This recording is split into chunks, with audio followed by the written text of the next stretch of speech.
જય શ્રી કૃષ્ણ.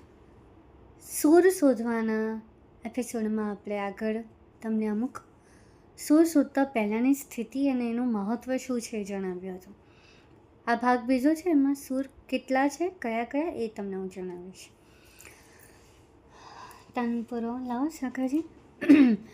જો કોઈ પણ મ્યુઝિક શીખવા જે બેઠા છો ઓનલાઈન કે એ પણ, તો એક વાત યાદ રાખજો કે ઇન્સ્ટન્ટ ફૂડ નથી. આ 2 મિનિટવાળી મેગી નથી, આ સંગીત છે.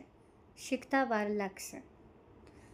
હું તમને અમુક સ્કેલ બતાવીશ, એ તમારે ધ્યાનથી સાંભળવાના છે. સા સા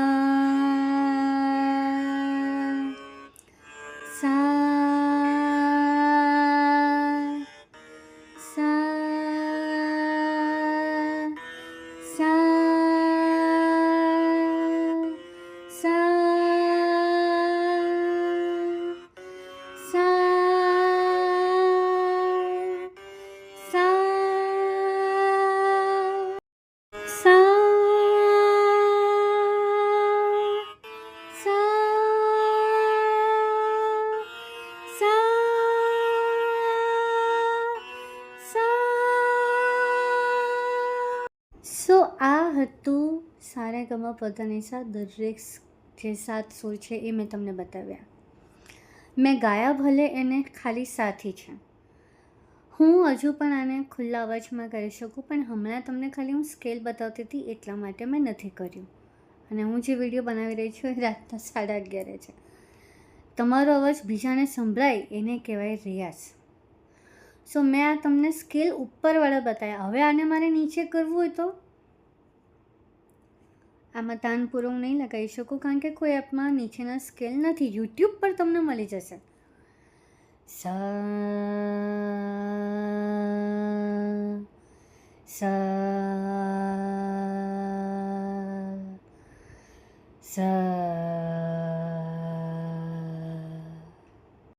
સખાજીએ સ્કેલ વગાડ્યો છે, તમને સંભળાય છે? પહેલાં સાંભળી લો.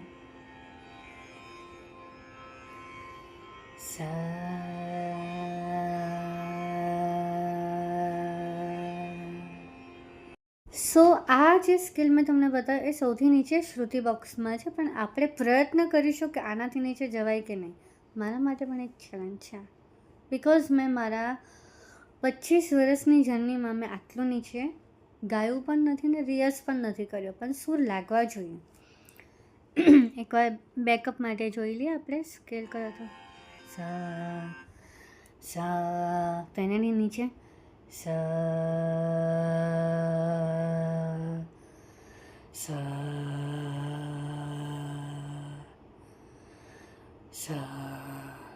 આનાથી નીચે નથી થતું, બિકોઝ મારી નીચેની સ્વર પેટી એટલી વિકસિત નીચેનામાં નથી. એટલે 2 સ્કેલ હું આનાથી ઓરિજિનલથી નીચે ગઈ.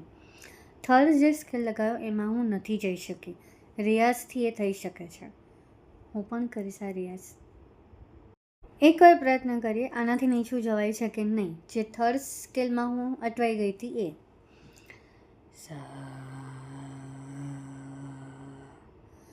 મને નથી ખબર કે તમને સંભળાય છે કે નહીં, પણ હા, થોડો હું ટચ કરી ચૂકી છું 50%.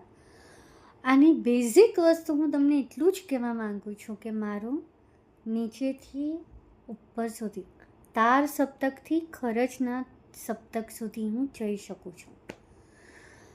આ વસ્તુ કરવામાં 5 વર્ષ લાગી જાય છે. લાગી ગયા પછી પણ હંમેશા આ સ્કેલ તમારો લાગે, જેમ કે મેં અત્યારે તમને કરીને બતાવ્યું, એ ક્યારે થયું? જ્યારે મેં 5 વર્ષ આ વસ્તુનો રિયાઝ કર્યો છે.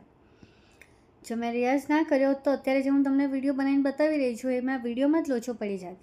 હું લાઈવ પણ તમને કરીને બતાવીશ યુટ્યુબમાં કે આ હું ફ્રોડ નથી કરી રહી, બિલકુલ રિયાલિટી છે. આ જે સ્કેલ લાગી ગયા એ હંમેશા લાગે, એના માટે તમારે વર્ષો આપવા પડે છે. તો આટલા સ્કેલ આપણે જોયા. હવે હું તો આ બધે ફરી શકું છું, ગઈ શકું છું. તમારે કેવી રીતે ચેક કરવાનું છે એ જોઈએ. તમે જ્યારે સ્કેલ કરો છો ત્યારે ખરજથી નથી કરવાનું. મધ્યમ વચ્ચેથી આપણે આપણો સ્કેલ પસંદ કરવાનો છે, જે મેં પહેલાં તમને બતાવ્યું હતું. સા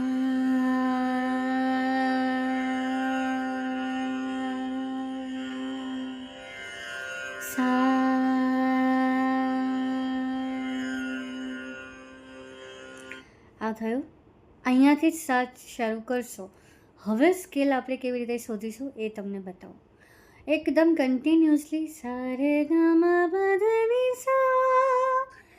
સાની દપ મગરે સા, બસ આટલું કરવાનું છે. એમાં તમારું ગળું ક્યાં અટવાય છે ને ક્યાં દુખી ગયું ત્યાં તમારે સ્ટોપ. એક સ્ટોપ કેવી રીતે થઈ શકે એ આઈડિયા આપું તમને. આ સાથે આપણે સારે ગામા લઈશું.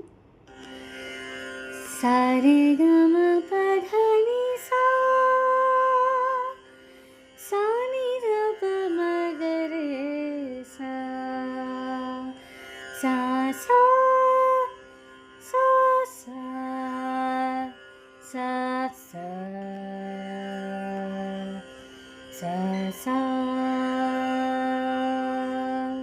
હવે આમાં તમે જે સારે ગામા પ ગળું તમારું દુખી આવે પ તો એ તમારી સ્કેલ ત્યાં સ્ટોપ. મતલબ સારે ગામા પ આટલે સુધી તમે જઈ શકો છો. સારે ગ ગળું ચોકઅપ થઈ ગયું. સારે ગ મતલબ 3 કાળી સુધી તમે કહી શકો છો. બરાબર સમજાઈ ગયું? ફરીથી સમજાવું. સારે ગામા પ ગળું તમારું દુખે છે તો તમે સા પ સુધી જઈ શકો છો. બસ એ જ સા ને પની વચ્ચે તમારે આખી જિંદગી તમારા જેટલા ગીતો તમને આવડે તો એ ગાવાના. સારે ગામા મ સુધી જવાય છે, સ્ટોપ. હવે મ જે છે સારે ગામા પદ ની સા, એ એક્સપેરિમેન્ટ નહીં કરવાનો. સ્કેલ વધારવાની તાકાત 5 વર્ષ પછી જ આવી શકે. તમે સા ત્યાંથી જ તમારા ગળાની શરૂઆત છે.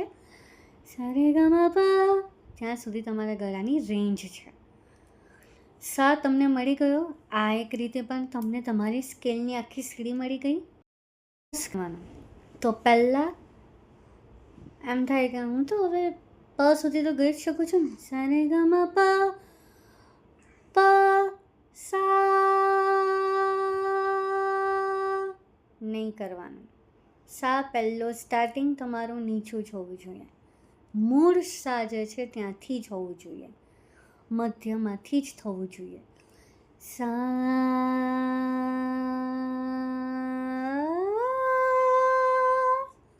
આ પણ નહીં કરવાનું કે હું જોઉં કે હું આ રીતે ગઈ શકું છું કે નહીં. ના, એ સ્ટાર્ટિંગ પીરિયડમાં તમે આ બધું કરશો તમારું ગળું ડેમેજ થશે, સ્વરપેટી ડેમેજ થશે.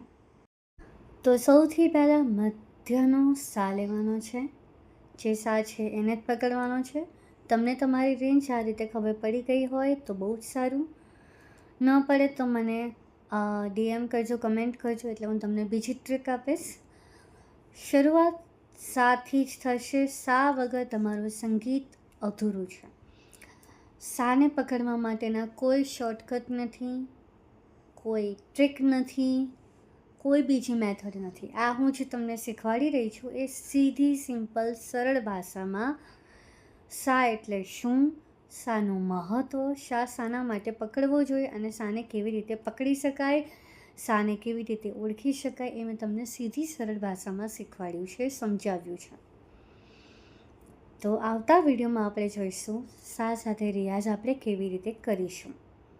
જય શ્રી કૃષ્ણ.